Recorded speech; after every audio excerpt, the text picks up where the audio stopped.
Welcome to the He. Welcome to the He. เคยเว่าโนเดลองลองลำลองเด้อลองลำเด้อพี่ใหญ่พี่น้อยพี่ดำพี่แหลกเคยเว่าโนเดซื่อๆพี่แตะ Good. Yeah. What did your mom think of this process? My mom did not understand. It's hard to explain to immigrant parents the science behind it or why you're doing it. Because when I talk to people, maybe not as familiar with how our eggs age and the quality of our eggs depreciate, they're like, no, you can have a baby at 40 something years old. Statistically, it goes down quite a bit after 40. It's the quality of your eggs. It's not how many. It goes down. Before you're 35 in your 20s, I mean, that's the best time to have babies. But, nowadays, we kind of want to live our life and make that decision when we're ready. We don't have that luxury that men have, where they can still produce babies well into who knows when. We have a biological clock and it ticks. And mine was ticking in my head for a while. But after I did the procedure, I was relieved. The ticking stopped. I see a lot of healthy women in their 40s who are having children. For me, I don't know. I can't commit to fertility treatments, even time-wise, right now. Well, It is something I'm thinking about. I went to the gyno recently, and I tried to get my IUD out. The IUD is stuck. I have to go see a specialist and oh get my goodness. it out, but my gyno has been asking me for a couple years, like she's basically my biological clock because she's like, oh, you're this old. And then the next year I come in, she's like, okay, you're this old. She has recommended me to go see a fertility specialist, and I just haven't done it. I don't know what's holding me back, but I am planning to take the IUD out. It's expiring at the end of this year, and I told my gyno, like, I'm just gonna wing it. Like what I did. I just went to one of those sessions. It doesn't cost anything, so it's not even a consultation. They'll come in and give you the information on it. I feel like when you have the information that you need to make the most informed decision, it becomes more of a reality. Like, oh my God, this is what I would have to do. And then, do I want to do this? It becomes more than just a thought process because now it's solid. It's this piece of paper and it's telling you, this is what you need to do. What do you want to do now?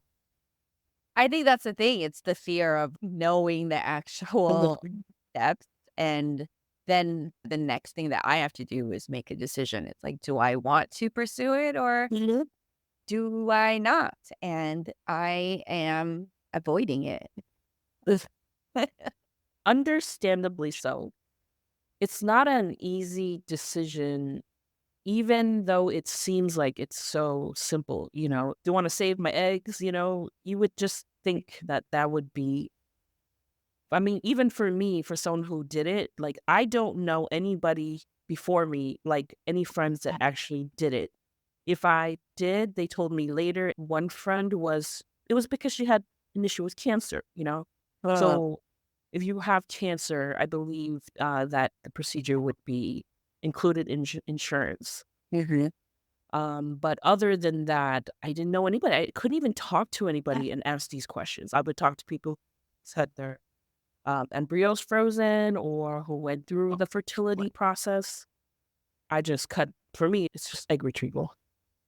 It's wild, like, thinking between 10 years ago and now, how you had to be rich, you had to be married, pay double income to even pursue fertility and childbearing. And then you were definitely the first Lao person that I knew, even just like the first friend really to pursue it. I remember you saying that, like, other Lao people have asked you about it.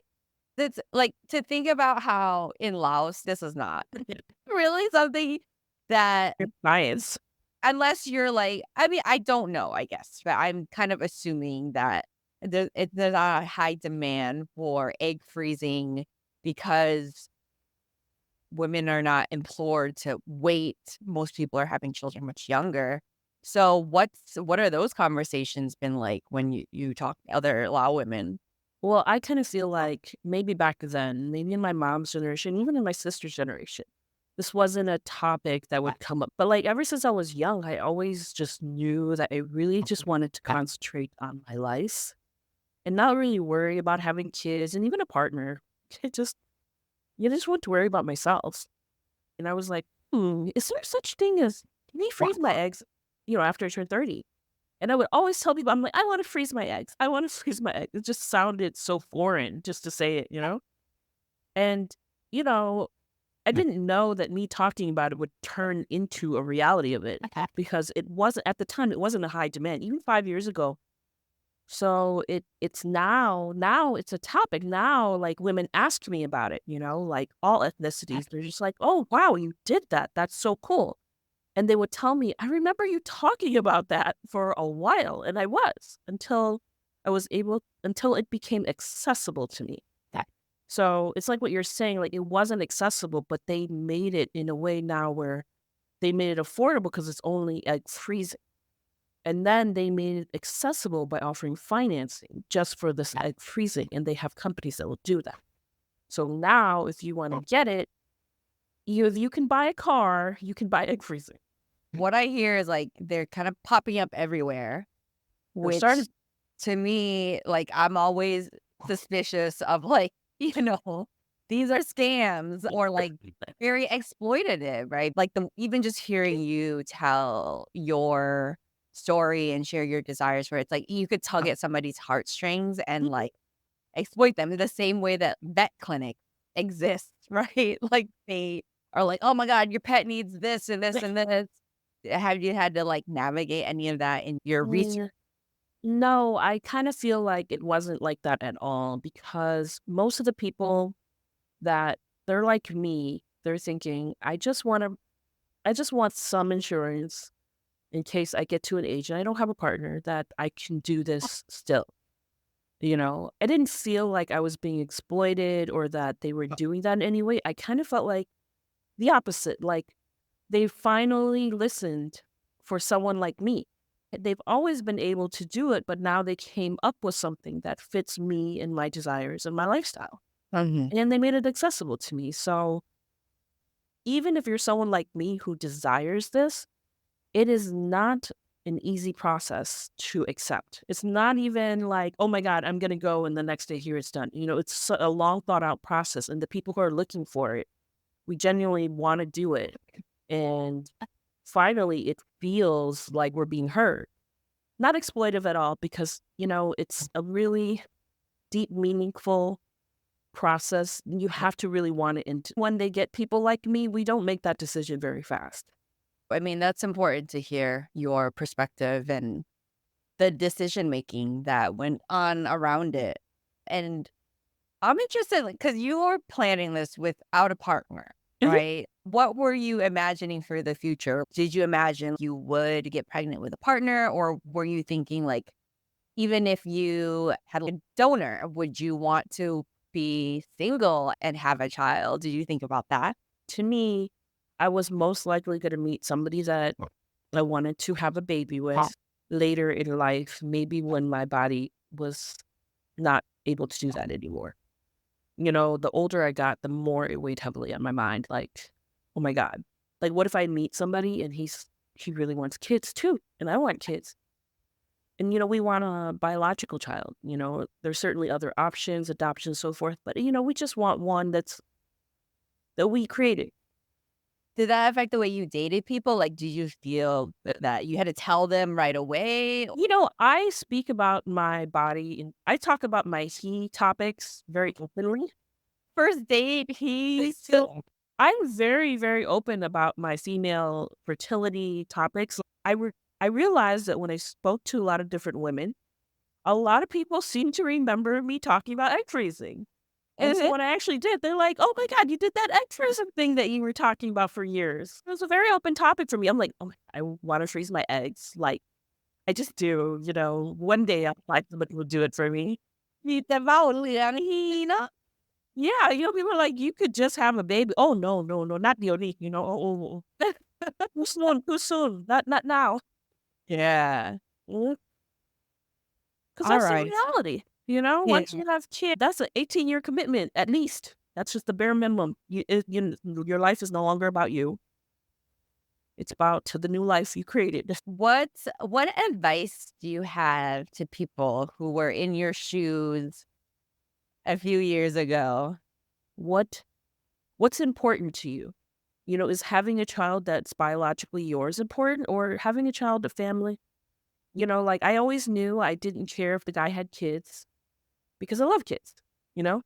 But I still wanted my own. So my advice is like if you're thinking about it and you're not sure or you just feel like you need to be more educated about it, talk to your OBGYN.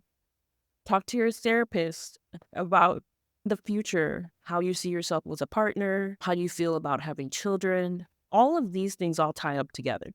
If you can watch videos, but going to the clinic will really help. They provide you with that education so you can better make that decision. I was fortunate I went to the session for the seminar, and then I went to the consultation. It was free. And that helped me make that decision.